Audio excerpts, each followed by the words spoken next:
At the inheritance meeting in our family home in Tampa, my older brother Ryan stood up like he owned the room, tapped his glass, and announced with the biggest grin, "Mom and Dad decided to leave all 8 rental properties in Florida to me. Teagan, sorry you get nothing." The room exploded. Cheers, whistles, someone even shouted. Finally, cousins clapped him on the back. His fiancée, Brooke, beamed like she'd just won the lottery, and Mom dabbed her eyes with that proud little tear. I didn't clap. I didn't even blink. I just looked straight at Dad and said, calm as ever, "Dad, you forgot one thing, didn't you?" His fork froze halfway to his mouth. Ryan's smile vanished. Brooke stopped mid-sip. 30 people suddenly went dead silent. You could hear the AC humming. And in that single second, every single person in that room knew the script they'd rehearsed for months was about to burn. Before I tell you exactly what my dad forgot and how the rest of that afternoon turned the whole family upside down, drop a comment and let me know where you're watching from tonight. I always like knowing I'm not the only one who sat at a table full of people who swore they loved you right before they showed you what they really think. Hit that like button if you've ever had to smile while your entire family cheered for your downfall.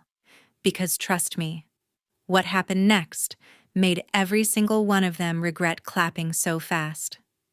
Now let me take you back to how we got here. My name is Teagan Whitaker, and if you'd met my family before that inheritance meeting, you'd probably have thought we were the perfect Florida success story. Big house in South Tampa, boats in the driveway, Christmas card smiles every December. But those pictures never showed the quiet hierarchy that ruled everything behind closed doors. Ryan has always been the son everyone orbited around. From the moment he came home from the hospital, people noticed him. First listened to him longest, forgave him fastest. Little league coach, high school quarterback, the son who stayed local and helped manage Grandma Margaret's rental properties the second he graduated. Every family barbecue ended with someone slapping his back telling him he was the future of the Whitaker name. He soaked it up like it was oxygen. I learned early that I lived in the shade he cast. Teachers mixed up our names until Ryan corrected them with a laugh. Birthdays meant his cake first, his gifts opened loudest, his stories retold at the table while mine stayed folded inside me. When I asked for extra math tutoring in middle school, Mom sighed that money was tight because Ryan needed new cleats. When I got accepted to the University of Georgia on a full scholarship, Dad's only comment was, "Guess someone has to leave Florida." So I did.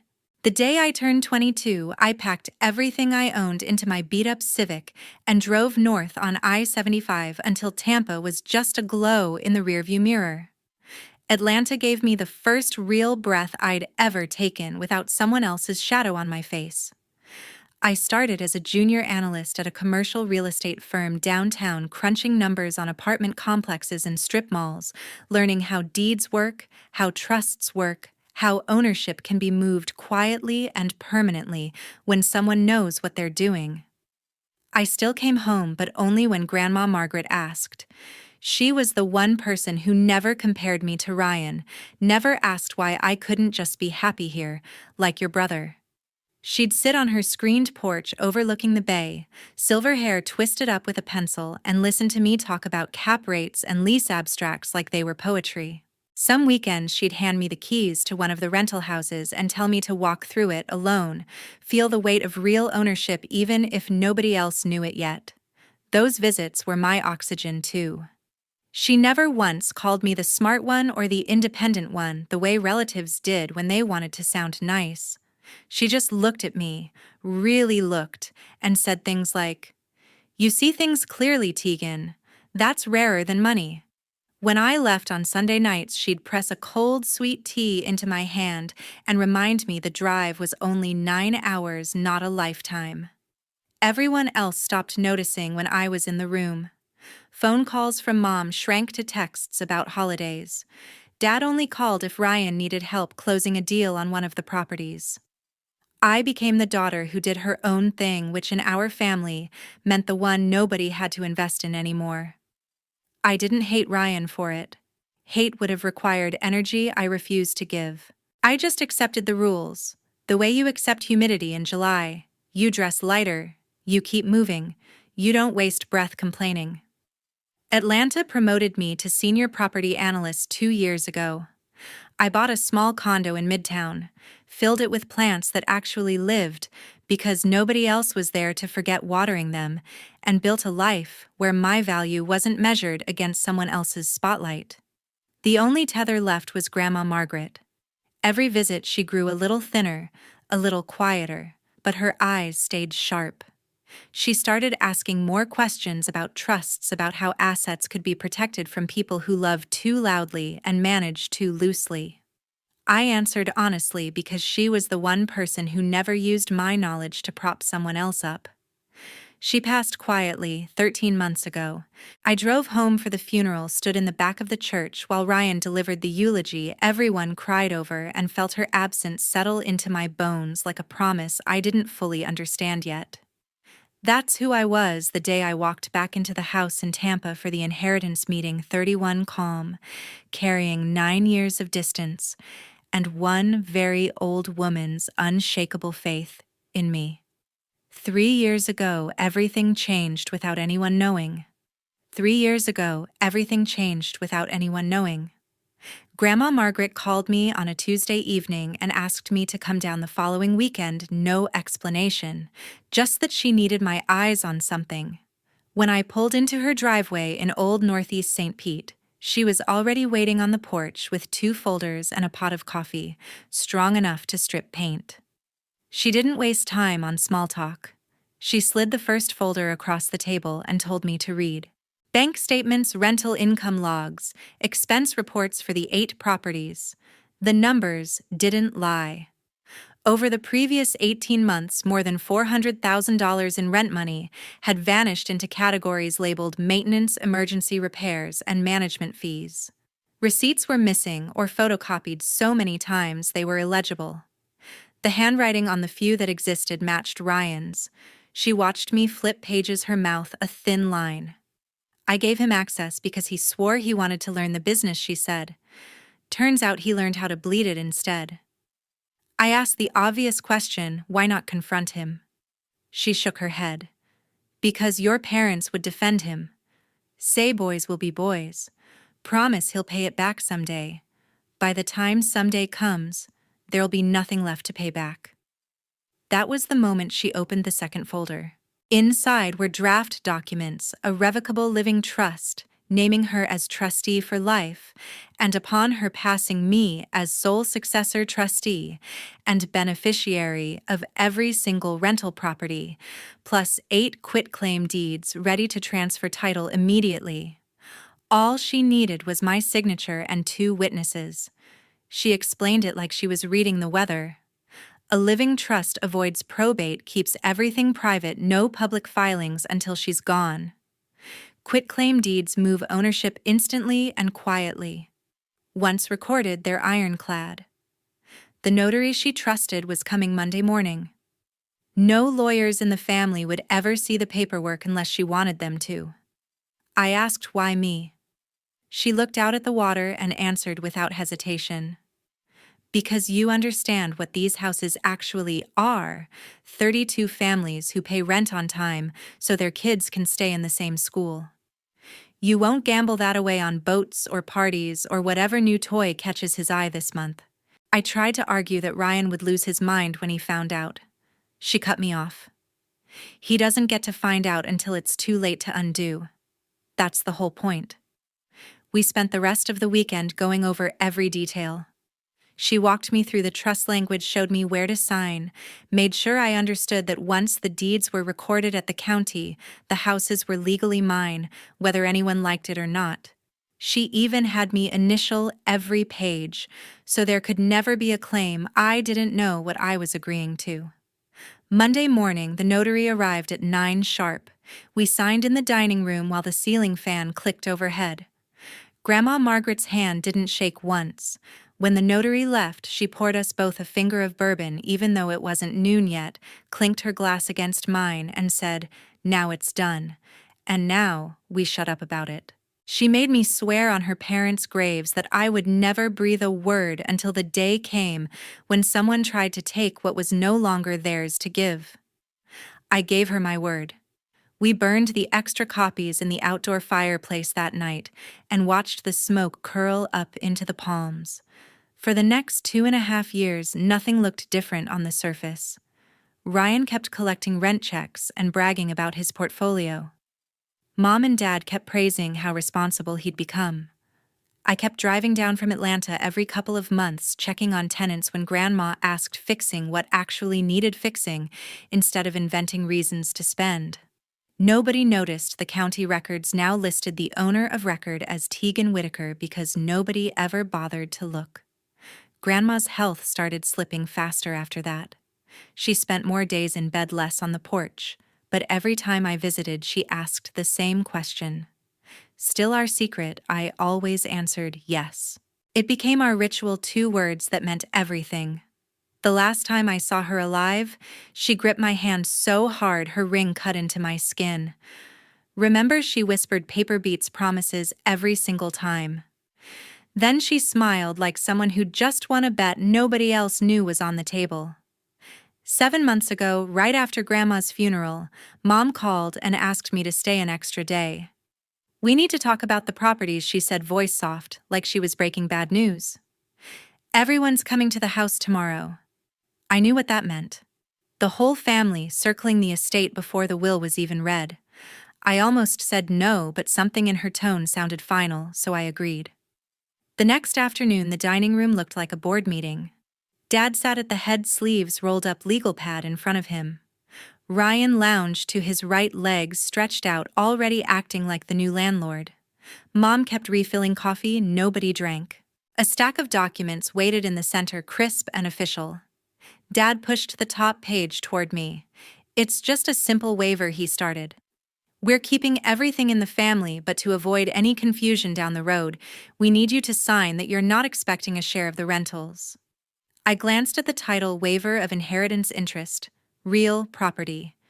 8 addresses listed neatly below. My pulse stayed steady. I'd seen worse surprises. Mom jumped in before I could speak. "Sweetheart, it's only paperwork. Ryan's staying here handling everything day to day. It makes sense for him to have full control. This just keeps things peaceful." Ryan smirked, spinning a pen between his fingers. "Yeah, Teagan. Nobody wants lawyers involved. Sign it and we're good." I slid the paper back an inch. "I'm not signing anything." The room temperature dropped. Dad's eyebrows shot up. Mom's hand froze on the coffee pot. Dad recovered first. "Come on, don't be difficult. This isn't about taking anything away from you. It's about clarity." I looked him straight in the eye. "I won't sign away what Grandma intended for me." Silence. Ryan stopped spinning the pen. Mom tried the emotional route.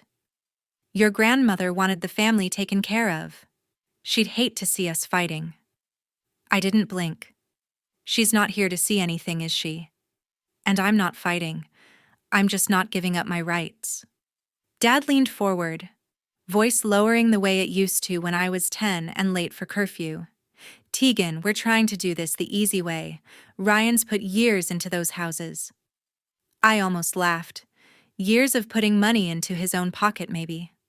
Ryan finally spoke, irritation cracking through the casual act. "You live in Atlanta. You don't even want them. Why make this hard because they're not yours to give?" I said. Mom's eyes welled up on cue. "We just want everyone happy. After everything we've been through, losing Mom?" Classic move. Bring up the recent death make. Refusal feel cruel. I stood up. "I'm sorry you're upset. But I'm not waiving anything." Dad slapped the table hard enough to rattle the cups. "This is ridiculous. You're acting like we're stealing from you." I picked up my keys. "No. I'm acting like someone who knows exactly what's hers." Ryan stood too, face red. "You're being selfish." Typical. I walked to the door and paused just long enough to deliver one line. "Selfish is thinking you can erase someone's wishes with a signature because it's convenient." Mom called after me, voice cracking. Teagan, please don't leave like this. I didn't turn around. I'll see you when you're ready to respect what Grandma actually wanted. The screen door slammed behind me.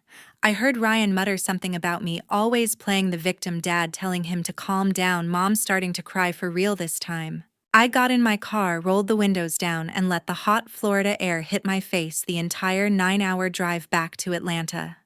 They spent the next weeks convinced I was throwing a tantrum. Group texts about healing and moving forward as a family. Dad left 2 voicemails that got progressively angrier. Ryan sent a single message, "Grow up." I didn't reply to any of it. Instead, I printed fresh copies of the recorded deeds, filed them in a fireproof folder, and waited. I knew they were busy drafting whatever story made them the heroes and me, the problem child who couldn't let go of a grudge. They had no idea the grudge wasn't mine to let go of. 2 weeks ago, the invitation arrived in my mailbox in Atlanta. Thick cream cardstock gold border, formal celebration of Margaret Whittaker's legacy, printed in raised lettering. Inside was a note in Mom's perfect cursive, "Please join us to honor Grandma's wishes and celebrate the future of the family properties. Saturday at 3. We've missed you." I knew exactly what it was, the victory lap they thought they'd earned. The group chat exploded the same day. Ryan posted a selfie in front of one of the rental houses with the caption, "Big things coming for the Whittaker portfolio." Brooke commented heart emojis and, "So proud of my future husband." Aunts and cousins liked every word.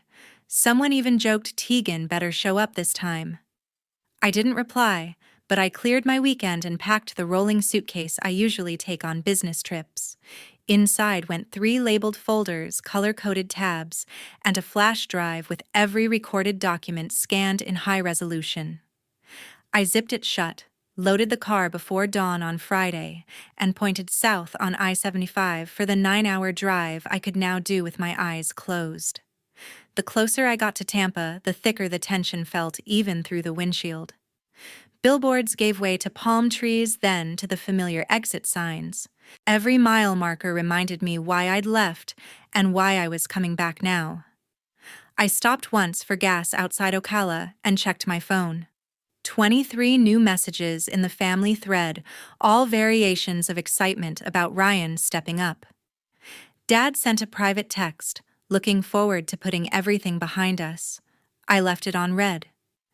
By the time I crossed the Howard Franklin Bridge, the bay sparkling under afternoon sun, my stomach had settled into the cold calm I get before closing a multi-million-dollar deal. I wasn't nervous anymore. I was ready. I pulled into the old neighborhood just after noon on Saturday. Cars already lined the street. Cousins from Orlando, Uncle Ray from Naples, the property manager who'd been sending rent checks to the wrong person for years. White tents dotted the backyard, caterers unloading trays of shrimp and mini crab cakes. A bartender set up under the oak tree. This wasn't a meeting. It was a coronation. Mom spotted me from the driveway and hurried over in heels and Pearl's arms open like nothing had happened. "You made it, everyone's asking about you." She hugged me too tight, perfume clouding the air. Dad followed, clapping my shoulder with that forced heartiness men use when they're pretending everything's fine. "Good to have the whole family together," he said, eyes flicking to the suitcase in my hand. Ryan appeared on the porch with Brooke glued to his side, both holding mimosas. He lifted his glass in a mock toast. "Look who decided to grace us with her presence." Brooke giggled and whispered something that made him laugh louder. A few cousins waved awkwardly. Most pretended not to notice the chill between us. Inside, the house smelled like lemon polish and ambition. Framed photos of Ryan shaking hands with tenants lined the entry table. A blown-up copy of the county tax map sat on an easel, red circles around all 8 addresses. Someone had even printed glossy brochures titled "The Whittaker Family Rentals, A New Era." I wheeled my suitcase straight through the living room and parked it beside the couch, right in everyone's line of sight. Mom's smile faltered for half a second. Dad cleared his throat. Ryan raised an eyebrow but said nothing. People kept arriving. The family attorney, Mr. Hargrove, shook hands and accepted congratulations like he'd already filed the paperwork. Tenants who'd been invited as a courtesy milled around looking confused, but happy for free food.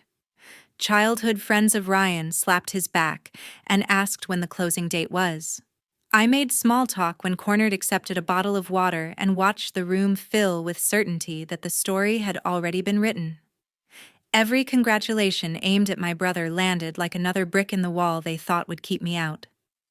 Brooke floated past in a sun-dressed diamond on her left hand, catching every light.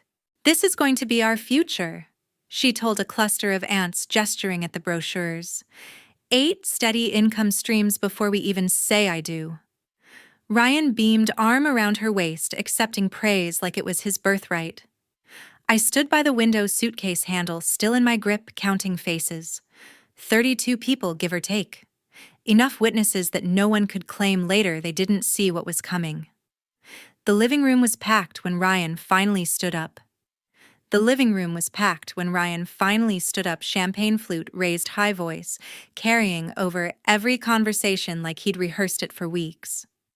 "I just want to thank Mom and Dad for trusting me with Grandma Margaret's legacy," he began, flashing that practiced grin.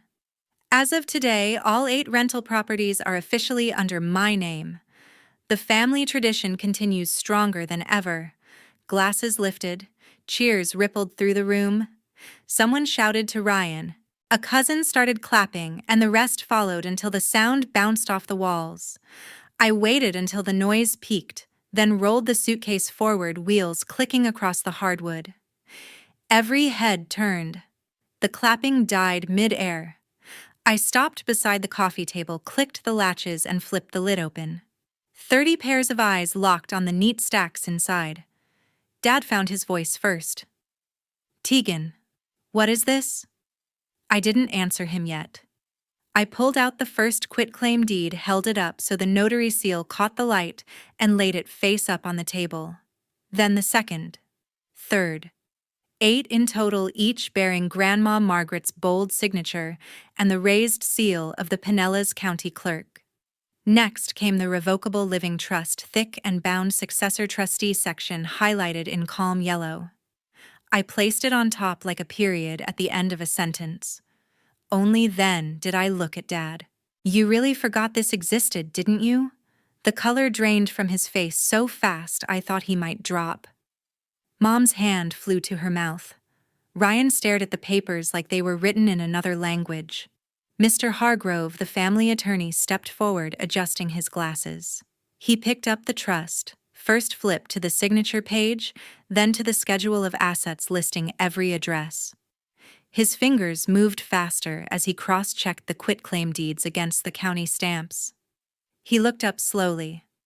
"These are recorded," he said, voice flat. "All of them. 3 years ago.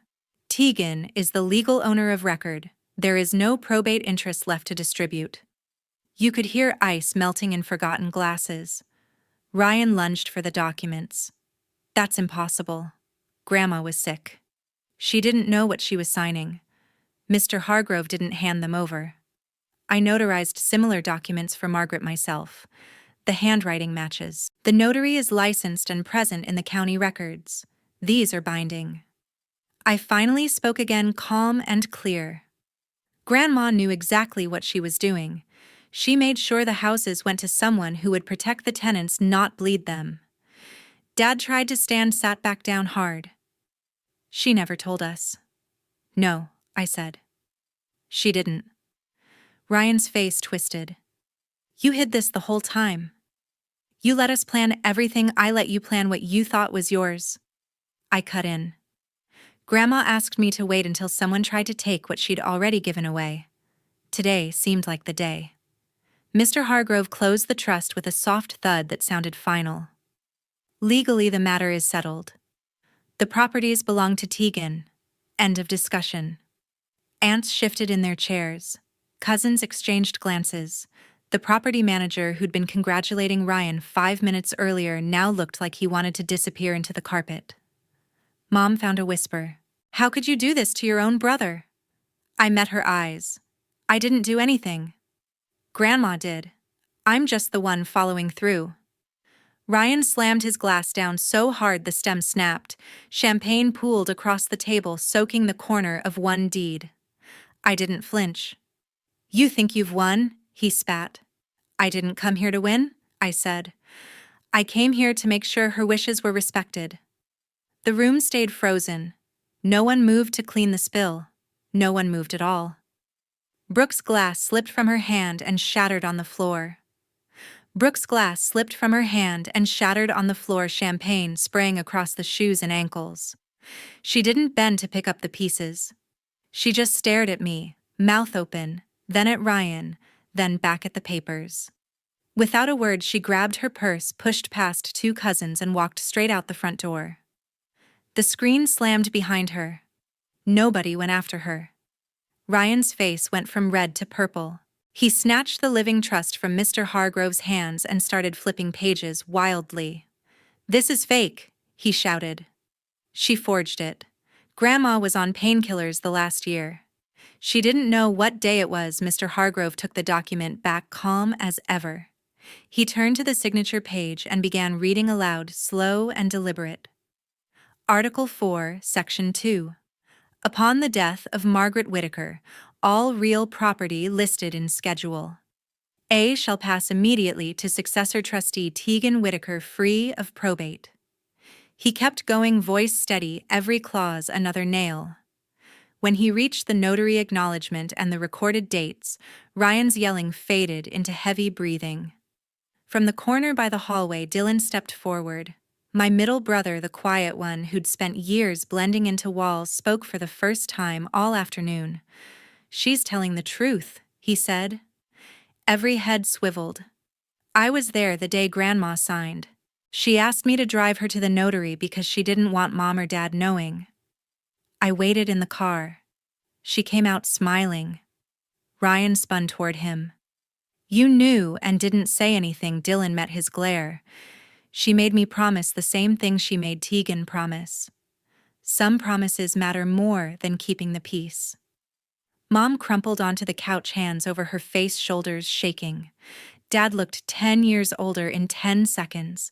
He slid down to his knees right there on the rug, reaching toward me like I was the last solid thing in the room. "Teagan, honey, please. We didn't know. We can fix this. We'll redo everything. Just don't take it all away from your brother." His voice cracked on the last word. Tears ran down his cheeks, real ones this time. Mom reached for my hand, mascara streaking. "We thought we were doing what was best for the family. We thought Ryan needed it more. You're doing so well on your own." I pulled my hand back before she could grab it. This was Grandma's decision, not mine. Ryan lunged again, this time at me. Dylan moved faster, stepping between us, one palm on Ryan's chest. "Back off," Dylan said, low and firm. Ryan stopped, breathing hard, fists clenched but useless. Aunts and uncles stood frozen, some with phones half raised, recording, others looking at the floor. The property manager slipped out the side door without saying goodbye. The caterers hovered in the kitchen doorway, unsure whether to keep serving or start cleaning up the mess that had nothing to do with spilled drinks. Dad stayed on his knees. "We'll sell the boats. We'll take second mortgages. Whatever it takes to make this right." Mom sobbed louder. "We're so sorry. Please don't hate us." I looked at both of them, then at Ryan, shaking with rage, then at Dylan, standing steady beside me for the first time in our lives. "I don't hate you," I said. "But I'm done fixing things for people who never saw me as part of the solution." I closed the suitcase, latched it, and set the handle upright. Mr. Hargrove cleared his throat. "I'll prepare the necessary notices to all tenants and financial institutions first thing Monday. Ownership transfer is already complete. This is purely administrative." Ryan made a sound like a wounded animal. Mom wailed into a throw pillow. Dad just stared at the floor. I picked up my keys. 3 months later, the dust had settled, but nothing was the same. 3 months later, the dust had settled, but nothing was the same. Ryan's name disappeared from every lease, every bank account, every vendor contract tied to the 8 properties. Tenants started receiving new payment instructions with my name at the top. Most of them never even noticed the change. Rent stayed the same, repairs got done faster, and nobody tried to charge them for fake roof work anymore. The IRS notice arrived the week after the meeting. Turns out years of writing off personal vacations as property inspections and new trucks as maintenance vehicles finally caught up. They froze what was left of Ryan's accounts and slapped a lien on anything still in his name. He lawyered up with money he didn't have and lost anyway. The final penalty came in at just over 6 figures. He's still paying it off on a payment plan that will follow him for years. Mom and Dad put the big house on the market 30 days later. The boats went first, then the jet skis, then Mom's jewelry collection. They moved into a 2-bedroom condo near Carrollwood, with a view of a parking lot instead of the bay. Dad took early retirement because the stress gave him heart palpitations. Mom started working part-time at a boutique to cover groceries. They stopped hosting holidays. Nobody felt like celebrating. Brooke sent back the ring by mail, no note. Ryan moved into a studio apartment downtown and took a job selling cars on Dale Mabry. He still drives past the rentals, sometimes slows downstairs, then speeds off when he sees my management sign in the yard. Dylan texts me every couple of weeks. Just short check-ins. Nothing heavy. He's the only one I answer. He says the rest of the family talks about me in past tense like I died instead of Grandma Margaret. I tell him that works for me. I stayed in Atlanta. The rental income covers my mortgage and then some. I hired a local management company run by women who actually return calls within an hour. Vacancies dropped, tenant satisfaction went up, and every month the numbers land in my account clean and quiet. I bought 2 more properties last quarter, smaller deals, but mine, from day one. Not a single family member has tried to reach me directly.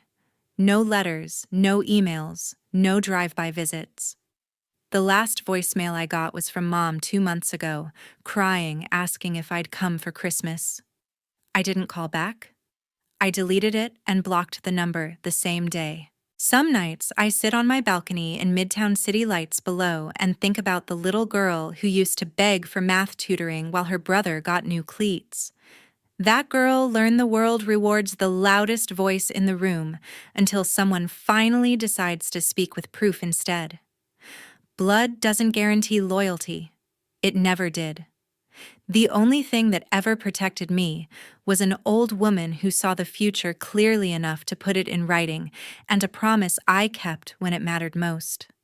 I still have the fireproof folder. Every deed, every trust page, every recorded stamp sits inside it on the top shelf of my closet. I don't look at it often. I don't need to.